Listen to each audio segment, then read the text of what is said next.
گھروں سے نماز عید الفطر کی ادائیگی کے لیے مسجد تشریف لا رہے ہیں یا عیدگاہ جا رہے ہیں تو مسنون یہ ہے، نبی کریم صلی اللہ تعالی علیہ وآلہ وسلم کا معمول یہ تھا، سنت مبارکہ یہ ہے کہ ان کلمات کو جو کہ تکبیرات تشریف کے نام سے موسوم ہیں، ان کو پڑھتے ہوئے آنا چاہیے۔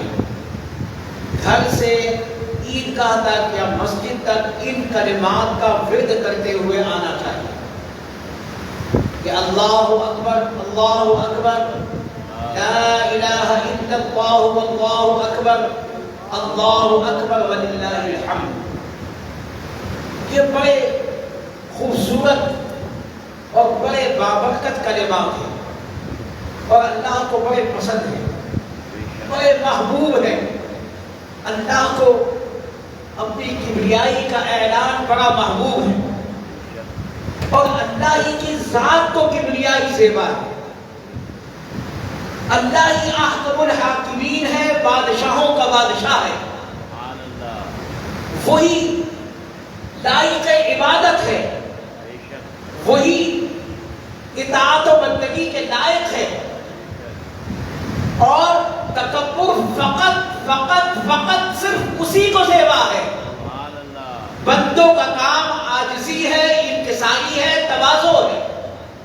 چنانچہ بندوں کا کام یہ ہے کہ وہ اللہ کی کبریائی کا اعلان کرتے رہیں کہ اللہ اکبر، اللہ اکبر، لا الہ الا اللہ واللہ اکبر، اللہ اکبر وللہ الحمد۔ ان کلمات کا معنی کیا ہے؟ اللہ بہت بڑا ہے، اللہ اکبر۔ یہ دن کے 5 اوقات میں نماز پنجگانہ کے لیے مساجد کے محراب و منبر سے، مساجد کے میناروں سے، مساجد کے اسپیکروں سے اللہ کی کبریائی کا یہ اعلان ہوتا ہے کہ اللہ اکبر، اللہ سب سے بڑا ہے، اللہ اکبر، اللہ سب سے بڑا ہے، لا الہ الا اللہ، نہیں کوئی معبود سوائے اللہ کے، واللہ اکبر، اور اللہ سب سے بڑا ہے، اللہ اکبر، اللہ سب سے بڑا ہے، وللہ الحمد، اور اللہ ہی کے لیے تمام تعریف ہے۔ یہ کلمات عید الفطر کے دن نماز عید کے لیے آتے ہوئے، راستوں سے گزرتے ہوئے، گلیوں اور شاہراہوں سے گزرتے ہوئے ان کلمات کا ورد کرنا، ان کلمات کا پڑھنا مسنون ہے۔ تو اس سنت کو ضرور اپنائیے۔ اور ایک مسنون عمل یہ بھی ہے کہ ایک راستے سے آئیے، دوسرے راستے سے واپس جائیے، مختلف راستہ اختیار کیجیے۔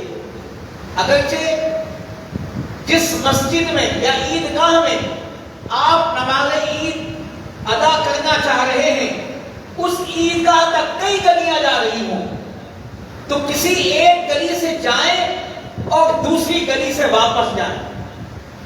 اس کی بہت ساری حکمتیں ہیں کہ اللہ تبارک و تعالیٰ کی رحمت کے فرشتے، اللہ کی مغفرت کے فرشتے آج کے دن اللہ کے حکم سے گلیوں اور شاہراہوں میں کھڑے ہو جاتے ہیں، راستوں میں کھڑے ہو جاتے ہیں، اللہ تبارک و تعالیٰ کی کبریائی وہ بھی بیان کرتے ہیں، اور جو بندے اللہ کی کبریائی کا اعلان کرتے ہوئے نماز عید الفطر کی ادائیگی کے لیے مساجد کی طرف آتے ہیں یا عیدگاہ کی طرف آتے ہیں، تو وہ ان کے گواہ بن جاتے ہیں، بلکہ وہ بآواز بلند جس کو جنات اور انسانوں کے سوا باقی ہر مخلوق سنتی ہے، وہ اللہ کے بندوں کو پکارتے ہیں، وہ اللہ کے فرشتے جو گلیوں اور شاہراہوں پر مقرر ہیں آج کے دن ان مبارک ساعتوں میں، وہ پکارتے ہیں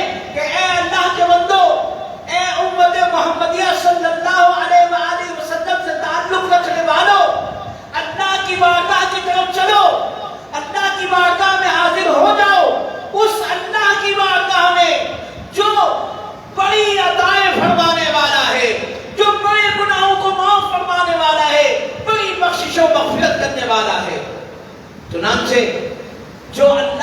بندے اس پکار پر لبیک کہتے ہیں اور اللہ کی کبریائی کا اعلان کرتے ہوئے گلیوں سے گزرتے ہوئے اللہ اکبر لا الہ الا اللہ واللہ اکبر وللہ الحمد کی صدائیں بلند کرتے ہیں، تو یہ گلیاں، یہ شاہراہیں، یہ بام و در، یہ ان گلیوں شاہراہوں کے ریت کے ذرات، ان راستوں میں آنے والے درخت اور ان راستوں میں موجود ملائکہ اللہ کی کبریائی کا اعلان کرنے والوں کے گواہ بن جاتے ہیں اور اللہ کی بارگاہ میں اس بندے کی گواہی دیتے ہیں کہ اے رب العزت، تیرا یہ بندہ تیری کبریائی کا اعلان کر رہا تھا، تیری کبریائی کا اعلان کرتے ہوئے تیری بارگاہ میں حاضر ہونے جا رہا تھا، تو اس کی بخشش و مغفرت فرما دے۔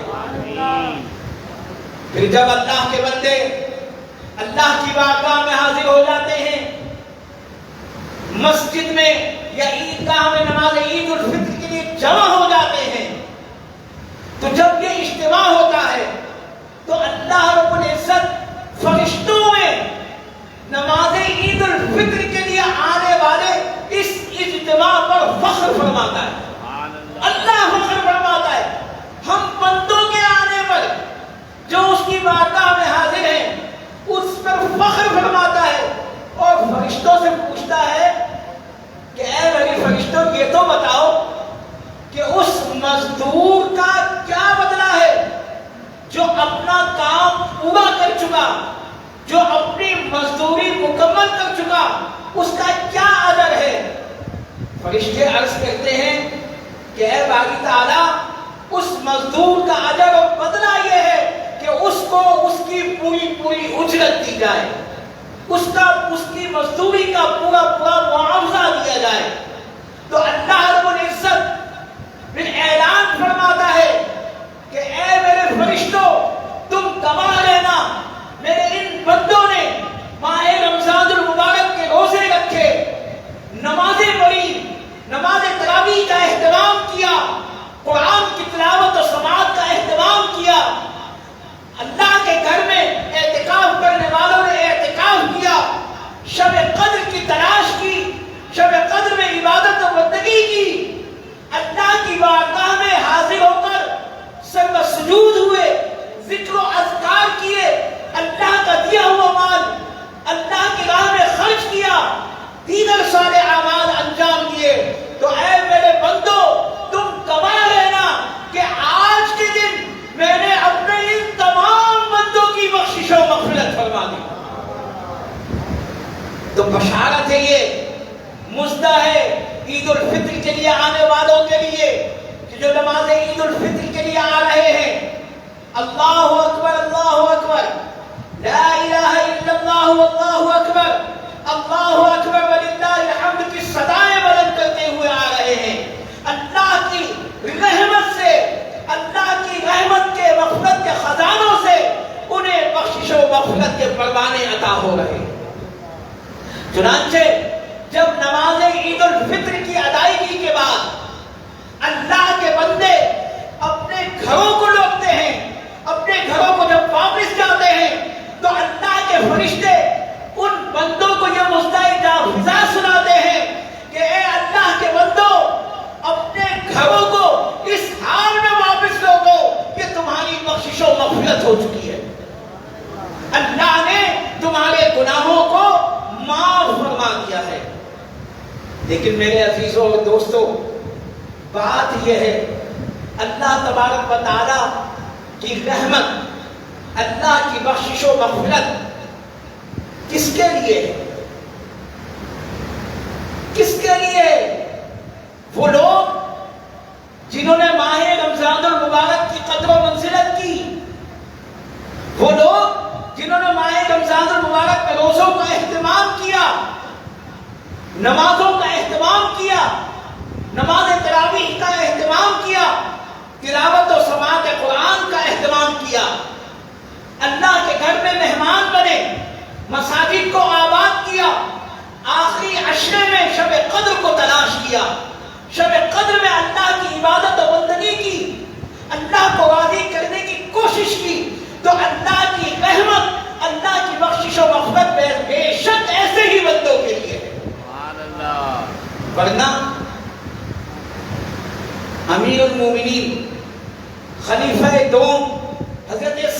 عمر فاروق رضی اللہ تعالیٰ عنہ کا اسوہ حسنہ ہمارے لیے نمونہ ہے، مشعل راہ ہے۔ عید الفطر کا دن تھا، خوشی کا دن ہے، مسرت کا دن ہے۔ اللہ کے محبوب کا حکم ہے کہ خوش ہوا جائے، اس دن مسرت و شادمانی کا اظہار کیا جائے۔ اللہ نے جن کو مال دیا ہے، وسعت دی ہے، وہ نئے کپڑے پہنے، انواع و اقسام کے کھانے کھائیں، ایک دوسرے سے میل ملاقات کریں، دعوتیں کریں، یہ حکم ہے۔ اور اس پر اللہ خوش ہوتا ہے کہ قل بفضل اللہ وبرحمتہ فبذلک فلیفرحوا، کہ اللہ کریم فرماتے ہیں محبوب آپ فرما دیجئے کہ بے شک اللہ کے فضل اور اس کی رحمت پر چاہیے کہ وہ خوشی منائے۔ تو یہ ماہ رمضان بھی اللہ کا فضل تھا، اس کی رحمت تھی۔ ماہ رمضان میں نازل ہونے والا قرآن بھی اللہ کا فضل اور رحمت تھا۔ ماہ رمضان کے روزے بھی اللہ کا فضل اور اس کی رحمت تھے۔ ماہ رمضان کے تینوں عشرۂ رحمت بھی اللہ کا فضل اور اس کی رحمت تھا۔ عشرۂ مغفرت بھی اللہ کا فضل اور اس کی رحمت تھا۔ عشرۂ نجات بھی جو آخری عشرہ رمضان کا عتق من النیران، دوزخ کی آگ سے نجات کا عشرہ، یہ بھی اللہ کا فضل اور اس کی رحمت تھا۔ پھر آخری عشرے کی طاق رات شب قدر جو 1000 مہینوں سے بہتر ہے، یہ اللہ کا فضل اور اس کی رحمت تھی۔ اور پھر یہ سب فضل اور رحمت کے بعد جب عید الفطر کا چاند طلوع ہوا، شب عید الفطر آئی، لیلۃ الجائزہ بھی اللہ کی رحمت، اللہ کا فضل ہے۔ پھر آج کا یہ دن یوم عید الفطر بھی اللہ کا فضل اور اس کی رحمت ہے۔ تو اللہ کے فضل اور اس کی رحمت پر خوشی منانے کا حکم ہے، تو ہم حکم الہی کی تعمیل کر رہے ہیں۔ لیکن میرے دوستوں اور بزرگوں، امیر المومنین خلیفہ دوم حضرت سیدنا عمر فاروق رضی اللہ تعالیٰ عنہ، عید الفطر کا دن ہے، لوگ ان سے ملنے ان کے کاشانے پر تشریف لے گئے، کاشانے خلافت پر حاضر ہوئے تو صحابہ اکرام رضوان اللہ تعالیٰ علیہم اجمعین نے دیکھا کہ آپ زاروں قطار ہو رہے، آنکھوں سے آنسو روائیں، آنسوؤں کی جھڑی لگی ہوئی ہے۔ صحابہ اکرام رضوان اللہ تعالیٰ علیہم اجمعین نے حیرت و تعجب سے عرض کی کہ یا امیر المومنین، یا عمر فاروق، یہ کیا واقعہ ہے؟ آج تو عید الفطر کا دن ہے اور آپ رو رہے ہیں، آج تو مسرت کا دن ہے، خوشی کا دن ہے، اور آپ رو رہے ہیں، چڑیا ازاری کر رہے ہیں۔ تو آپ نے جو جواب ارشاد فرمایا وہ ہمارے اور آپ کے لیے نمونہ ہے، مشعل راہ ہے، لمحہ فکریہ ہے، اور ہمارے لیے سبق ہے۔ وہ ذات، وہ اسلام کا بطن جلیل، وہ اللہ تبارک و تعالیٰ اور اس کے محبوب مکرم صلی اللہ علیہ وسلم کی بارگاہ کا محبوب، جس کو دنیا میں جنت کی ہونے کی بشارت دے دی گئی تھی، عشرہ مبشرہ میں سے آپ کا نام ہے، وہ فرماتے ہیں کہ ھذا الیوم العید وھذا الیوم الوعید، فرمایا کہ یہ آج کا دن عید کا دن بھی ہے اور آج ہی کا دن وعید کا دن بھی ہے۔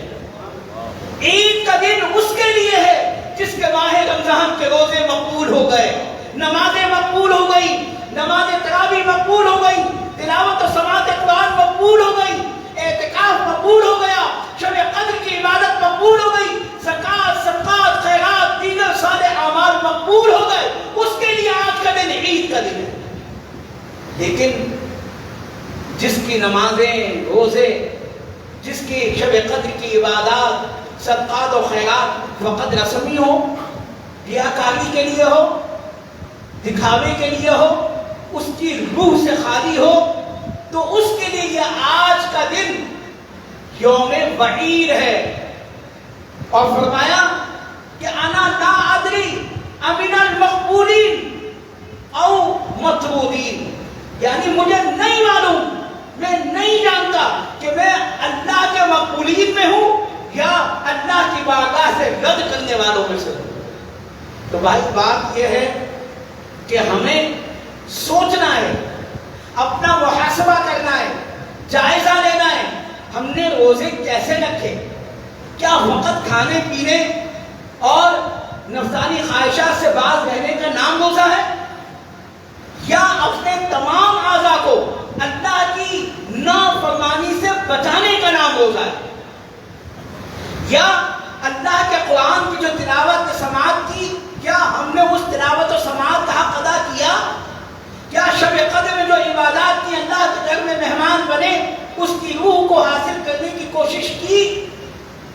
تو اگرچہ اللہ کی بارگاہ میں ہمارا دل یہ گواہی دے کہ ہم نے پورے ایمان اور احتساب کے ساتھ روزے رکھے ہیں، ایمان اور احتساب کے ساتھ نماز پڑھی ہے، نماز تراویح ادا کی ہے، تو بشارت ہے اس کے لیے. نبی کریم صلی اللہ علیہ وسلم نے فرمایا کہ جس نے ایمان اور احتساب کے ساتھ، ایمان اور اخلاص کے ساتھ ماہ رمضان کے روزے رکھے تو اللہ کریم اس کے پچھلے تمام گناہ معاف فرما دے گا. اور جس نے ایمان اور اخلاص کے ساتھ، ایمان اور احتساب کے ساتھ ماہ رمضان کی راتوں میں قیام کیا، اللہ تبارک و تعالیٰ اس کے بھی تمام گناہ معاف فرما دے گا. اور ہمارے سلسلہ آگیا قادریہ کے بانی قطب ربانی محبوب سبحانی پیران پیر سلیلہ سیدنا غوث اعظم شیخ عبد القادر جیلانی رحمۃ اللہ تعالیٰ علیہ کیا پیاری بات ارشاد فرماتے ہیں. وقت تمام ہو رہا ہے، اپنی گفتگو کو سمیٹتا ہوں. ہم کوشش کریں گے ہم اپنے وقت پر نماز کو کھڑا کر دیں. نماز جو ہے اس کی جماعت کھڑی ہو جائے. طریقہ بھی بتانا ہے.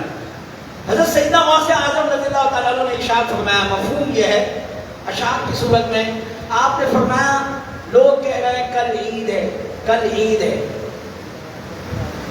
لیکن میرے نزدیک عید کا دن وہ دن ہوگا جب میں دنیا سے ایمان کے ساتھ رخصت ہوں، جب میں دنیا سے ایمان کی سلامتی کے ساتھ جاؤں گا، وہ دن میرے لیے عید کا دن ہوگا.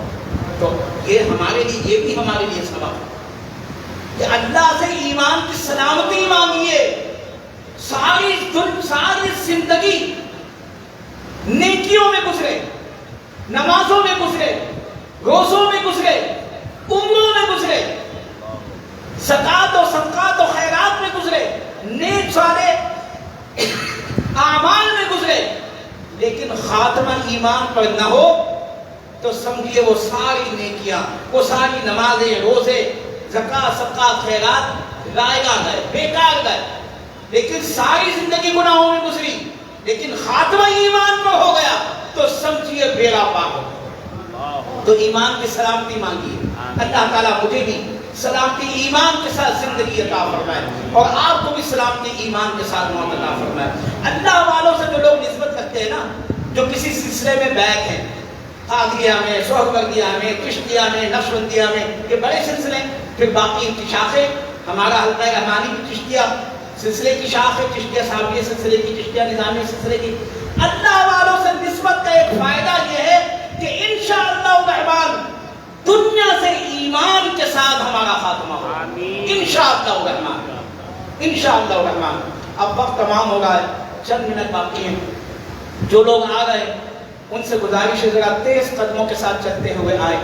یہ پہلے اگلی صفحے مکمل فرما لیں، دائیں بائیں کی جانب کی جو صفحے ہیں مکمل فرما لیں، اور اب نماز عید الفطر کا طریقہ سماعت فرما لیں. جو لوگ آ رہے ہیں وہ تکبیرات تشریف پڑھتے ہوئے آئیں. اللہ اکبر، اللہ اکبر، لا الہ الا اللہ، اللہ اکبر، اللہ اکبر وللہ الحمد. یہ آگے حال میں ایک صف پچھلے کے بعد ایک گیپ کیا گیا، یہ بھی صف ہے، تو اس گیپ کو بھی مکمل فرمائیں، پھر اس کے بعد پچھلی صفوں کو مکمل فرمائیں. جو لوگ تشریف لا رہے ہیں وہ ذرا تیز قدموں کے ساتھ آئیں. اب ذرا طریقہ سماعت فرما لیں.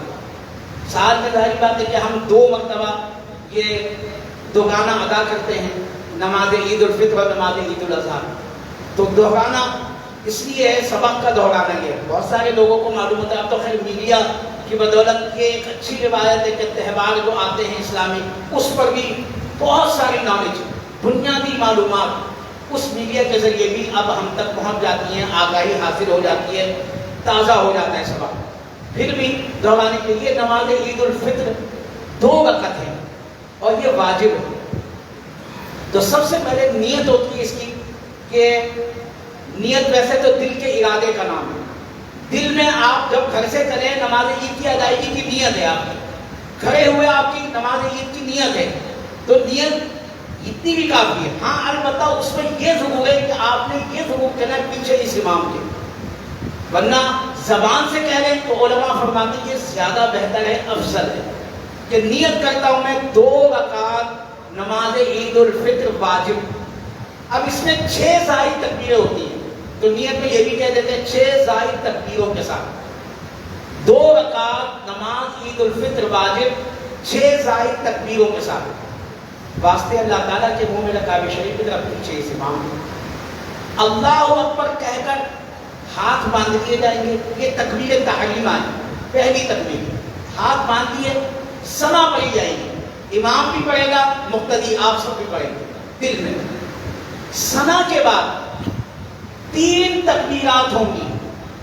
یہ 3 زائد تکبیرات ہیں. پہلی رکعت میں 3 زائد تکبیرات ہیں اور دوسری رکعت میں 3 زائد تکبیرات ہیں. تو فقہ حنفی میں 6 زائد تکبیرات ہیں, امام ابو حنیفہ کے جو ماننے والے اس میں. تو 3 زائد تکبیرات, پہلی تکبیر ہوگی کانوں تک ہاتھ اٹھا کر چھوڑ دیے جائیں گے, دوسری تکبیر ہوگی کانوں تک ہاتھ اٹھا کر چھوڑ دیے جائیں گے, تیسری تکبیر ہوگی کانوں تک ہاتھ اٹھا کر باندھ دیے جائیں گے.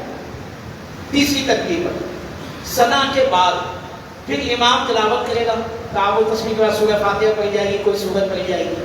پھر اس کے بعد معمول کے مطابق رکوع ہوگا, سجود ہوں گے. پھر اس کے بعد جب کھڑے ہوں گے تو پہلے تلاوت ہوگی. تلاوت امام کرتا ہے, مقتدیوں نے خاموشی سے سننا ہوتا ہے. فقہ حنفی میں امام کے پیچھے قرات نہیں ہے, خاموشی سے سننا واجب ہے. سورہ فاتحہ پڑھی جائے گی, کوئی سورت پڑھی جائے گی. اب رکوع میں جانے سے پہلے 3 زائد تکبیرات ہیں. تینوں تکبیرات میں پہلی تکبیر پر کانوں تک ہاتھ اٹھا کر چھوڑ دینے, دوسری تکبیر پر کانوں تک ہاتھ اٹھا کر چھوڑ دینے, تیسری تکبیر پر کانوں تک ہاتھ اٹھا کر چھوڑ دینے. یہ دوسری رکعت کی بھی 3 زائد تکبیرات ہو گئی, 6 زائد تکبیرات مکمل ہو گئی. اب چوتھی تکبیر وہ رکوع کی تکبیر ہے, اس لیے کانوں تک ہاتھ نہیں اٹھانے. چوتھی تکبیر میں اللہ اکبر کہتے ہوئے رکوع میں چلے جانا ہے. رکوع اور سجود اور تشہد نماز مکمل کرنی ہے جس طرح سے نماز پڑھی جاتی ہے.